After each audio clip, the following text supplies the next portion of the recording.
Hey everyone, Sponge here. Welcome to the 4th episode of the Oral English Meaning series. In this video, we're going to talk about shadowing. This is frequently mentioned as a way of practicing oral English, but most videos only scratch the surface. So in this video, I'm going to explain 3 levels of shadowing, the primary goal of each level, step-by-step demonstration, and things to pay attention to when practicing and selecting material. So hopefully this video could give you a clear picture of shadowing and demystify it once and for all. Now, let's begin.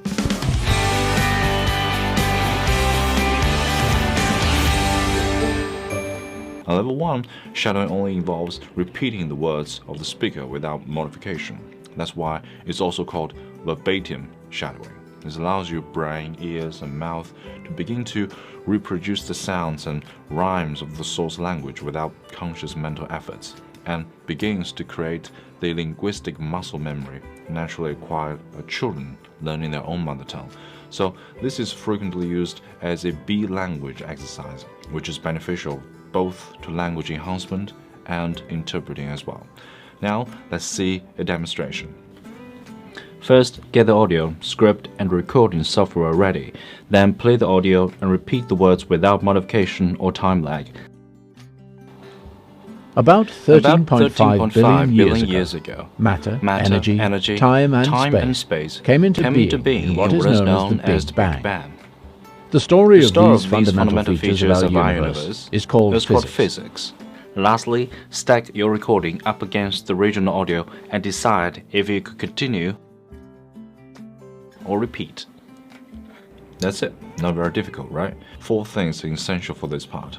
We mentioned them in episode 2. Here, I would elaborate why we should do so. 1. The language should actually be voiced, recorded, and revealed. Don't mumble or murmur, or the exercise is useless. And 2, you have carefully listened to the material and fully understand it before shadowing it. It's way better to imitate the speaker when you know what he means and see how meaning interacts with the speaker's delivery. And 3, shadowing with a script. We cannot hear or apprehend what we do not know, and if we do not hear all the articles and prepositions and smaller sounds that make a native speaker sound native, we will not reproduce those sounds in our shadowing. For example, Einstein's equation E equals mc squared is pronounced as E equals mc squared. I learned this pronunciation from listening and for a long time believed it was pronounced as E equals mc square because I never heard the D sound at the end of the square. I never knew it was there until I had shadowed it with the script for the first time. Let's see a clip in Chinese. 你把你老板找来。没有。虽然你就记住一个没有了是不？老板。啊，老板呐。老板出去了。上哪去了？我不知道啊。不知道。啥玩意儿？你说这吃啥呀？ In this video, you know there is a zhi between bu and dao because only bu zhi dao makes sense, while bu dao doesn't. However, did you truly hear the zhi sound? 上哪去了？我不知道啊。不知道。 No, you didn't. You can't identify the zhi sound simply by listening to it. And this happens to English as well. Many sounds are so small or even silent that you wouldn't know their existence simply by listening to it. And shadowing with the scripts will save the day. And 4th, choose speakers who are expressing themselves in their mother tongue and who have an excellent mastery thereof, without strong regional accents and with the gift of oratory, which allows full expression of the native cadences of the language. It cannot be overemphasized that your chosen speaker must be carefully selected as a function of accent, allocation, delivery, register, etc. Tonight, more than 200 years after a former colony won the right to determine its own destiny, the task of perfecting our union moves forward. But the letters have little runs of sequence all over the place. Families and couples sitting together. Only a jumbo's wide enough to need a letter K or rows past 55, which is why there's always an upstairs. There's a row 13, which eliminates the more superstitious airlines.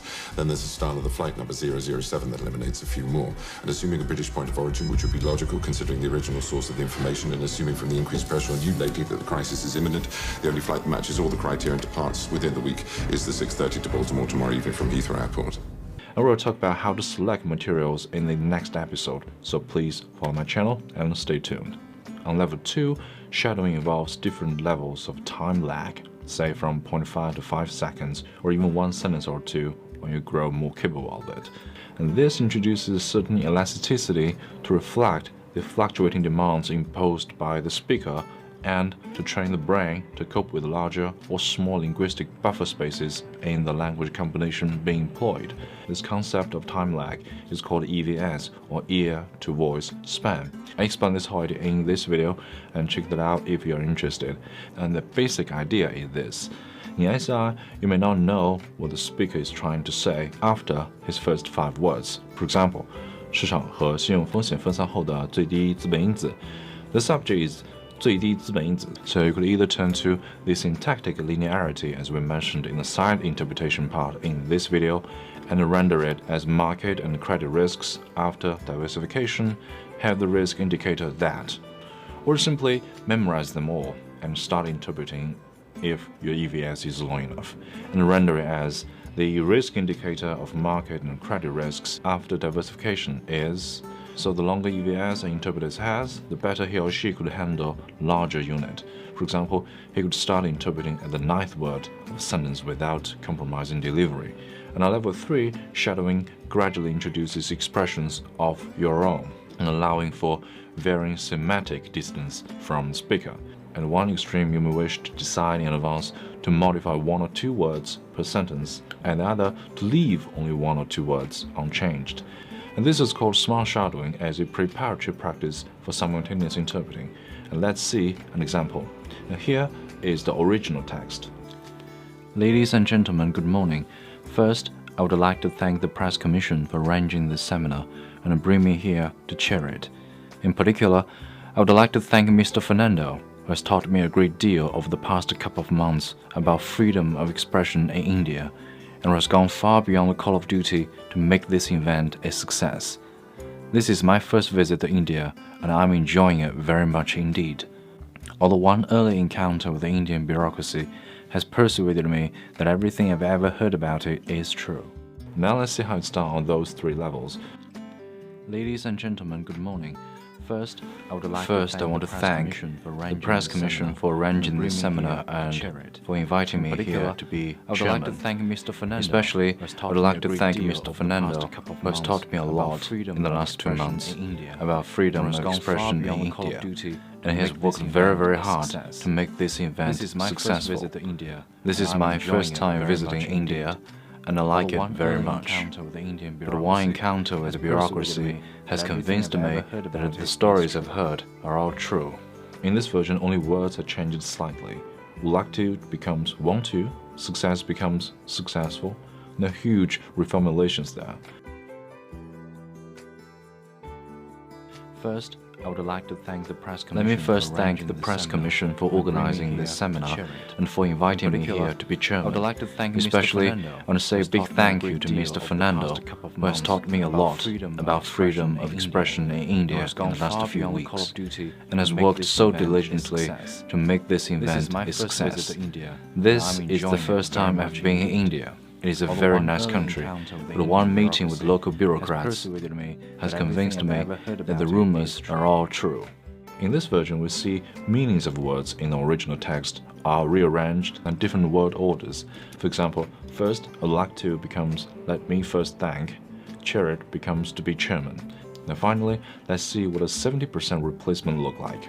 First, I would like to thank you to the Press Commission, which has organized this event, and thanks for inviting me as chair. Let me thank Mr. Fernando especially. I've learned a lot from him over several weeks about freedom of expression in this country, and he's gone out of his way to make sure this will be a good seminar. This is my first visit to India. I've never been to India before. It's a great country. Although one early encounter with the Indian bureaucracy, but I have already run into some red tape, so I know it isn't just a myth.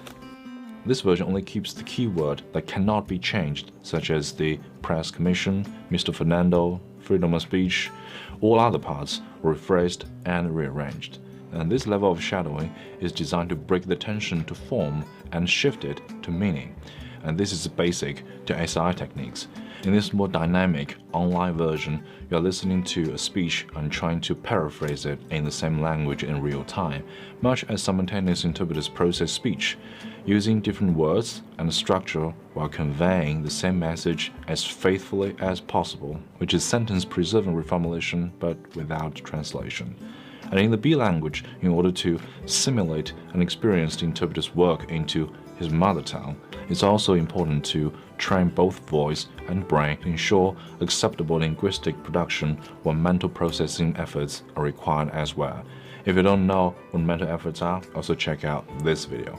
So to this end, it's useful while shadowing to practice writing numerical sequences involving fixed gradations, like 1, 3, 5, 7, or 1, 6, 11, 16, etc., which can then be self-checked after the exercise, along with the recording interpretation.